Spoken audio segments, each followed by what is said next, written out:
आज आपण या व्हिडिओमध्ये दोन महत्त्वाच्या हिडन ॲडजस्टमेंट बघणार आहोत, इंटरेस्ट ऑन लोन आणि इंटरेस्ट ऑन इन्व्हेस्टमेंट.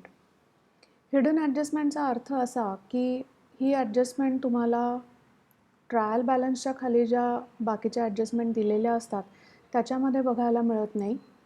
पण हे जे अकाउंट लोन किंवा इन्व्हेस्टमेंटचं अकाउंट मेन्शन केलेलं असतं त्याच्याबरोबर काही एक्स्ट्रा इन्फॉर्मेशन इथे मेन्शन केलेली असते, जसं इंटरेस्ट रेट आणि डेट, ज्याच्यावरून तुम्हाला कळतं की या ठिकाणी तुम्हाला ॲडजस्टमेंट करायची आहे.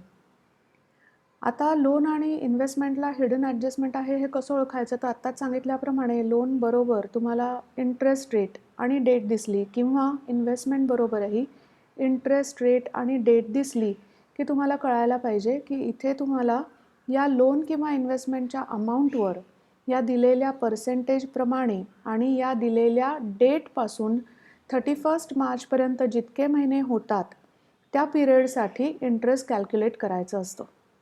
आता आपण हे इंटरेस्ट कॅल्क्युलेशन आणि त्याचे दोन इफेक्ट बघूया. लोनवर 10% इंटरेस्ट आहे आणि लोन घेतलं आहे 1 ऑक्टोबर 2018ला. इन्व्हेस्टमेंटवर 12% इंटरेस्ट आहे आणि ते घेतलेलं आहे 1 जानेवारीला.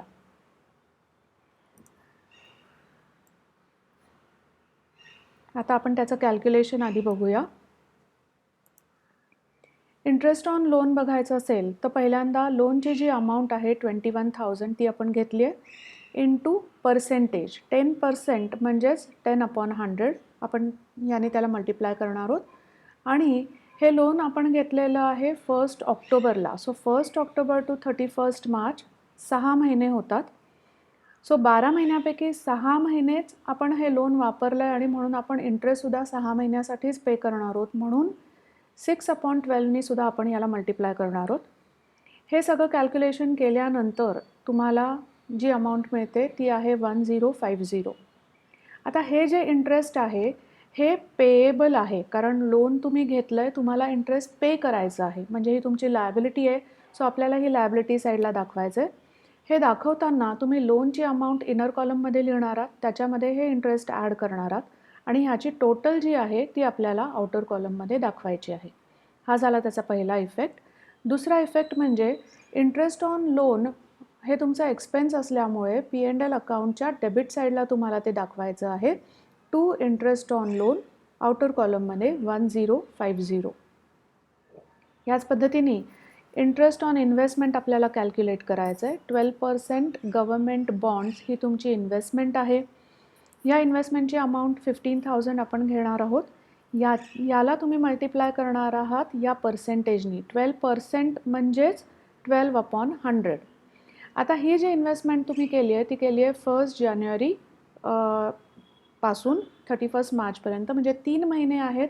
सो 3 महिन्याचाच इंटरेस्ट आपल्याला इथे चार्ज करायचं आहे, म्हणून आपण 3/12नी याला मल्टिप्लाय करणार आहोत. हे कॅल्क्युलेशन केल्यानंतर तुम्हाला अमाऊंट मिळणार आहे 450. आता हे जे इंटरेस्ट आहे हे इन्व्हेस्टमेंटवरचं इंटरेस्ट आहे, म्हणजे तुम्हाला ते मिळणार आहे, म्हणजेच तो तुमचा असेट आहे, म्हणून आपण ते असेट साईडला दाखवायचं आहे.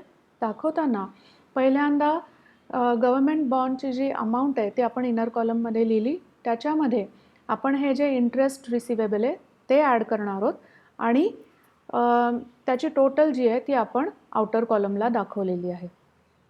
आता इंटरेस्ट ऑन इन्व्हेस्टमेंट हे तुमचं इन्कम असल्यामुळे P&L अकाउंटच्या क्रेडिट साईडला याचा दुसरा इफेक्ट जातो. इथे तुम्ही लिहिणार आहात bye interest on government bonds receivable. इथे 450 ही अमाऊंट तुम्हाला दाखवायची आहे. सो जेव्हा लोन किंवा इन्व्हेस्टमेंटला हिडन ॲडजस्टमेंट असेल तेव्हा पहिल्यांदा तर तुम्हाला इंटरेस्ट कॅल्क्युलेट करावा लागतो आणि त्यानंतर त्याचे दोन इफेक्ट द्यायचे असतात.